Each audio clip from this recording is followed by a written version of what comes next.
Hi guys, it's Joel from RC Max UK here. Hope you're all good. It's been a little while. I know there's been a lot of videos from Bashfest and a lot of videos of 5th scale stuff recently, and that is purely because a lot of my mates run 5th scale. I've got some 5th scales, but I'm going back, I think, to some of my kind of more the roots of what got me into RC cars, and I will be trying to show some smaller scale stuff as well soon. Electric stuff too. I know a lot of you guys that are into your 5th scales, your big engines and all that, you seem to have this thing about electric stuff, but I'm going to show it because I like it.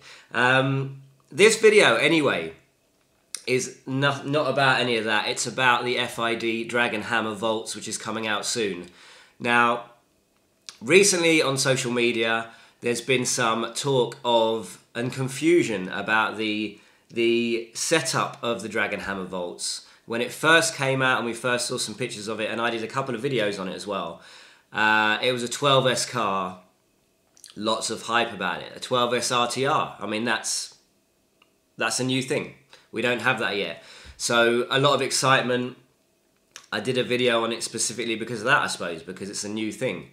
I had a Dagon Hammer myself, the V1, the petrol version, and I was very impressed by it actually. I sold it and bought a Losi 5B because of the type of driving I like to do, and I thought that would suit me more. But the Dagon Hammer stuff and the FID stuff has been very impressive to me. The quality, what you get for the money and all that. So I'm excited about this Voltz because I think it could be very, very impressive. And my mate Stephen has his Dagon Hammer V1. He's done loads of mods to it. He's got the alloy rear axle and all that stuff. And he loves it. He's absolutely in love with that car. I mean, to him, it's the best thing you can get in RC. So you know, we all have our likes and dislikes and what suits us. But the Voltz is an exciting car. But there's been a bit of confusion about 8S or 12S. We saw recently a Facebook post from FID themselves. The car's coming to England. The car's starting to get distributed, I suppose, around the world. And they said it was an 8S car.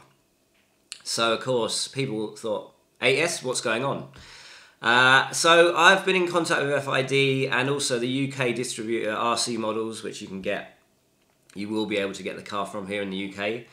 And to get some clarification on what's going on. And what seems to be the case is that it's got this new ESC, this 12S 300 amp ESC. I can't remember exactly what it's called, but there's a few videos on YouTube of it already. It's a massive, it looks a bit like a enlarged Hobbywing Max 5. It's not a Hobbywing ESC though. It's massive, it looks impressive, 12S, 300 amps, continuous, and kind of the specs look very good. But what FID have had is they do a lot of testing. And they've had this Voltz going for a while. In the background, the development of it has been quite over a long period. It's not just a conversion of the Dagon Hammer platform with like a battery tray and a motor mount. That's not what it is. There's more to it than that. Quite a lot of changes have happened, all with the idea of running 12S and for the car to take 12S. So that is what they've achieved, and they're happy with that. But in doing that, they've really been putting this ESC through its paces on 12S, and they've had a few failures of the ESC. So as a result, they don't want to do a Traxxas. They don't want to do an Armour. We've seen it before. If you've been into RC for long, cars come out and the ESC is not up to it, basically. Armour had a few fires. There was a few fires with the X-Max. They put a fusible link in and all this kind of thing. FID don't want to get involved with that. They want to produce a car that is reliable, that is not known for issues like that. So as they've had a few failures with the ESC, a few overheating failures, I'm not sure on the exact failures as such. I don't know if they've had any fires or anything like that, but they're obviously not happy with the ESC for 12S use with the Dagon Hammer as it is now, the Dagon Hammer Voltz as it is now. So what they've done is they've released it and they're saying it's an 8S car. But it has the 12S ESC in it. It's up to you if you buy it or if you know to try. Yeah, I guess you could try 12S if you want to. It's capable of it. but they don't want to be liable for saying 12S car, there you go, do what you like with it, and then people have failures of the ESC and go back to FID about it. So it's not an FID ESC, it's produced by someone else, and they want to be 100% happy with it. They want to be confident that it's perfect for the car. So what they're doing is they're releasing this version. I think there might be a couple of actual rollers coming in, so with no electronics. Otherwise, the ones that have the ESC in and the motor in, they are saying 8S. That's what it can do, because they're 100% happy 8S all day. And they're working with the ESC manufacturer and their own setup to check and find a way to make it work 100% reliably, and then it will be the 12S version, I assume, maybe with a V2, I'm not sure. They've been talking about the idea of lowering the kV of the motor, so maybe fitting a 380 kV or a 480 or 500 kV instead of I think it's a 680, I can't remember exactly, but lowering the kV, lowering the draw on the ESC. It's a heavy vehicle, the Dagon. Solid rear axle, so much aluminium on it, it's so solid. So they're having to check into this kind of thing. So that's the reason it's happening. So more development is going on. There are cars being released. It's the actual version of the Dagon Voltz that is the 12S version. So as far as they're concerned, it's a 12S car. It was made for 12S. It can handle 12S. The drivetrain has been changed, upgraded, and so on. And it's been tested on 12S.